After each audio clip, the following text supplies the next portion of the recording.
Film जगत में कुछ फिल्में ऐसी होती हैं जो बॉक्स ऑफिस पर भले ही उम्मीद के मुताबिक कमाल न कर पाए, लेकिन इनके पीछे की कहानियां सिनेमाई गलियारों में हमेशा के लिए अमर हो जाती हैं। साल 1990 में आई फिल्म अग्निपथ भी एक ऐसी ही मिसाल है।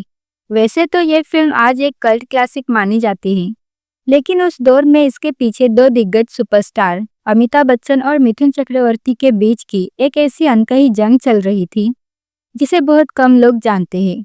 इस फिल्म की मेकिंग के दौरान जो कुछ भी हुआ वो न केवल मिथुन दा की बुद्धिमानी को दर्शाता है, बल्कि ये भी बताता है कि कैसे एक मंझा हुआ कलाकार किसी भी परिस्थिति में अपनी जगह बना ही लेता है। इस कहानी की शुरुआत दरअसल अग्निपथ से नहीं, बल्कि साल 1988 में आई फिल्म गंगा जमुना सरस्वती से हुई थी।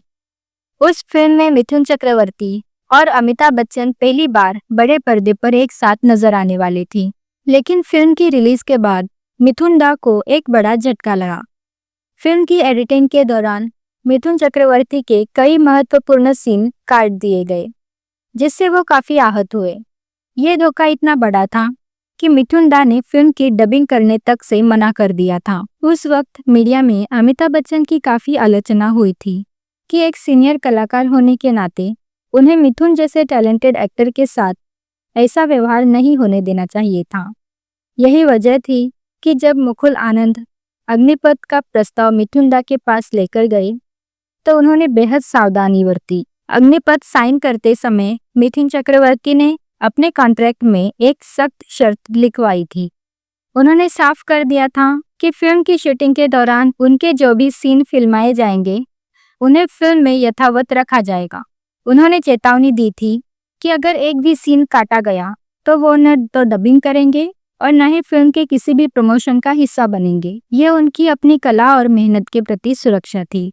फिल्म में अमिताभ बच्चन विजय दीनानाथ चौहान के रूप में सूट बूट और ब्रांडेड कपड़ों में नजर आए, जो उनके रसूख को दिखा रहा था। वहीं दूसरी ओर मिथुन चक्रवर्ती को कृष्णन अय्यर एमए के किरदार के लिए केवल एक लुंगी और बनियान दी गई थी। लेकिन कहते हैं ना कि कलाकार कपड़ों से नहीं अपनी काबिलियत से पहचाना जाता है। मिथुन दा ने उसी लुंगी और बनियान में ऐसी जान फूंकी कि दर्शक उनके मुरीद हो गए। शूटिंग के दौरान एक और दिलचस्प बात ये थी कि सेट पर अमिताभ और मिथुन के बीच बातचीत लगभग बंद थी। दोनों अपने शॉट्स देते और फिर अपने अपने कोनों में जाकर बैठ जाते। अमिताभ बच्चन के साथ हमेशा 10 से 15 लोगों का हुजूम रहता था, जो उनकी तारीफों के पुल बांधता था, जिससे सेट पर एक अलग तरह का मनोवैज्ञानिक दबाव रहता था। लेकिन मिथुन चक्रवर्ती इन सब बातों से बेअसर रहे। जब फिल्म का ट्रायल हुआ तो वहां मौजूद मीडिया और क्रिटिक्स ये देखकर हैरान रह गए कि एक साधारण से गेटअप में होने के बावजूद मिथुन चक्रवर्ती अपनी एक्टिंग से अमिताभ बच्चन पर भारी पड़ रहे थे। फिल्म में अमिताभ ने अपनी आवाज के साथ एक प्रयोग किया था जो थोड़ा भारी और अलग था, ताकि उनका किरदार और भी प्रभावशाली लगे।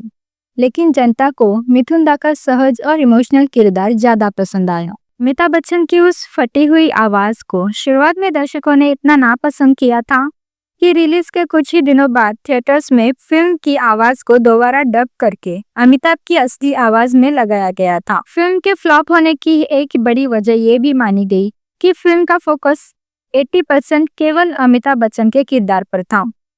अगर मिथुन चक्रवर्ती और अमिताभ बच्चन के किरदारों को बराबरी का मौका मिलता तो शायद फिल्म का नतीजा कुछ और होता। आज भी एक्टिंग स्कूल में मिथुन चक्रवर्ती के कृष्णन अय्यर वाले किरदार को एक केस स्टडी के रूप में पढ़ाया जाता है कि कैसे बिना किसी बड़े तामझाम के भी एक एक्टर अपनी छाप छोड़ सकता है। अंत में ये कहना गलत नहीं होगा कि अग्निपथ भले ही उस समय के प्रोड्यूसर्स यश जौहर के लिए घाटे का सौदा रही हो, लेकिन इसने मिथुन चक्रवर्ती को एक ऐसे मुकाम पर खड़ा कर दिया जहां उन्होंने साबित कर दिया कि एक सच्चा कलाकार किसी भी सुपरस्टार के सामने अपनी जगह बनाना जानता है।